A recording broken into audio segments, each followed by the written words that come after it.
Myths of Mata Hari's tragic and interesting life.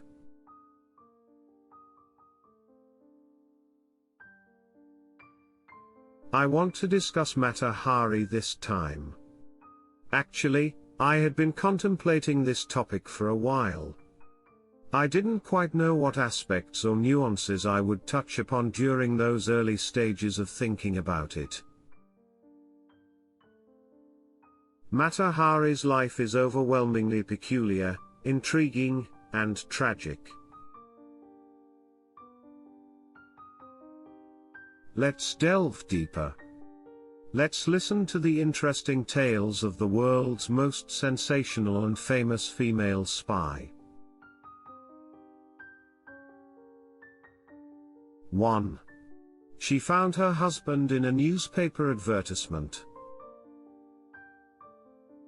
In 1895, Margaretha Zelle took the name MacLeod when she married Rudolf MacLeod, an officer of the Dutch East India Company. At 18, she responded to a newspaper advert seeking a wife, including a photograph of herself.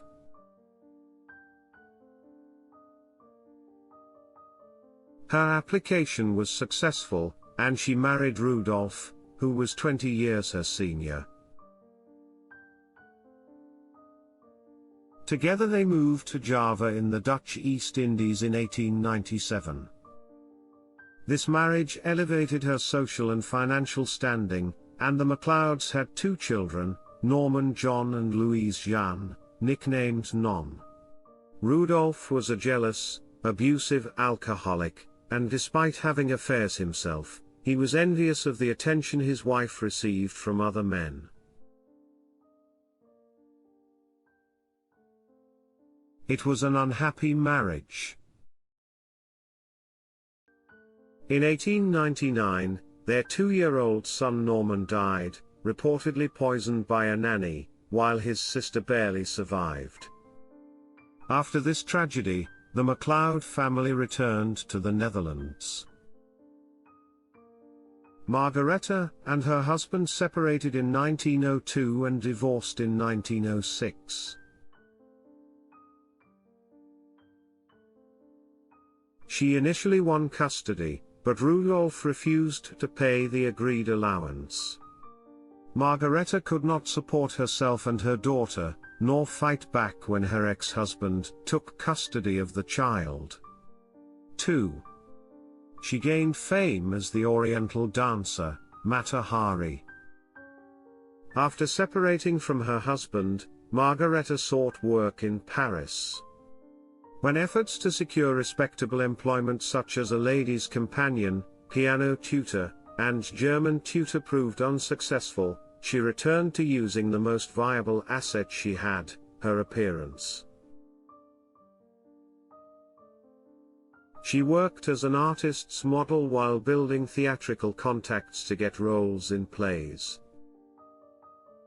She began her career as an exotic dancer in 1905. One noteworthy aspect of Mata Hari's life is her constant pursuit of personal pleasure and satisfaction, a principle that defined her entire life. In other words, her ability to captivate and create demand was so high that she used it to the fullest extent, attracting the attention of the elite class with her tastes, aesthetic, and sexual grace, thus creating a comfortable lifestyle for herself.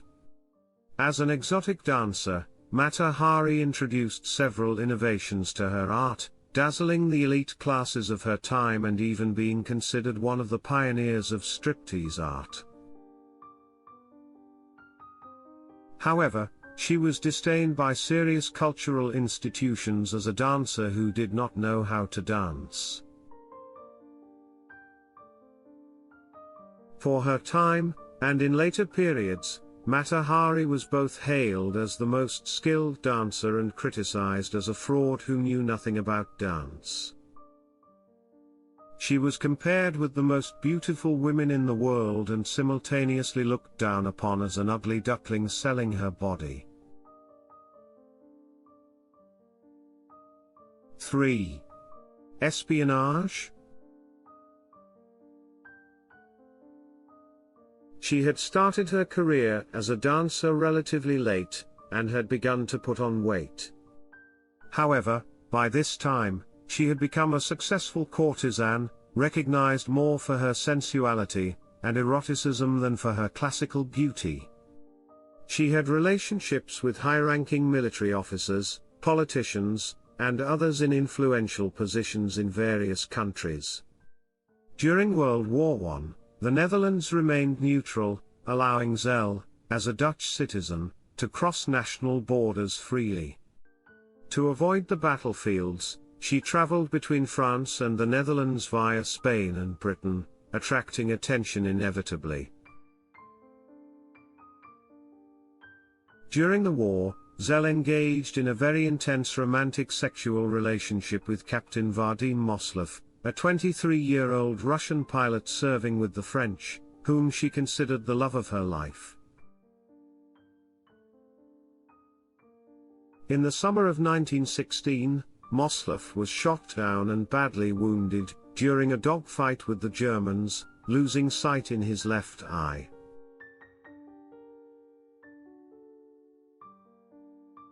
Zelle sought permission to visit her wounded lover in the hospital near the front.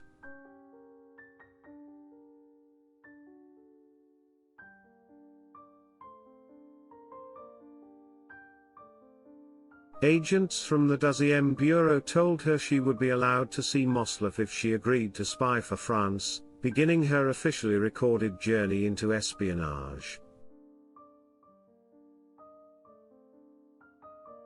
Historians perceive Mata Hari differently, with some viewing her as the world's strongest female spy while others see her as a woman incapable of avoiding basic mistakes, a hapless and ineffective spy.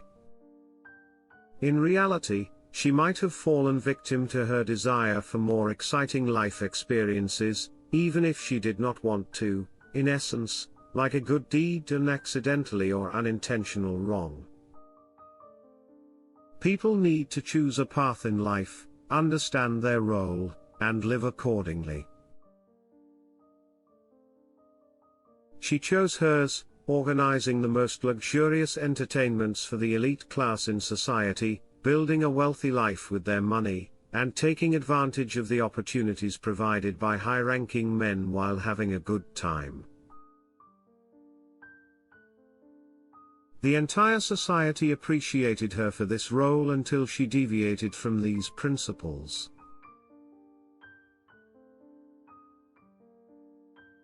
Mata Hari fell in love with a Russian officer 20 years her junior, contradicting her life principles for the first time.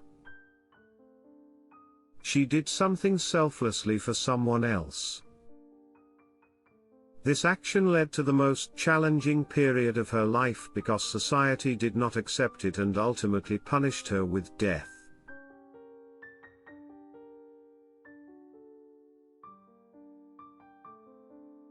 On October 15, 1917, Mata Hari faced her execution bravely.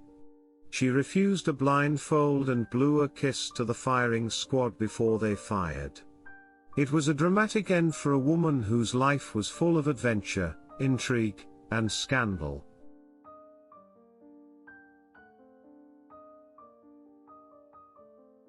In conclusion, society strictly punishes members who do not accept their assigned responsibilities and social roles and act against them, even if what they do seems right. Her correct action was indeed trying to do something selfless for the one she truly loved. It was her first time, but society did not accept it. They punished her with death.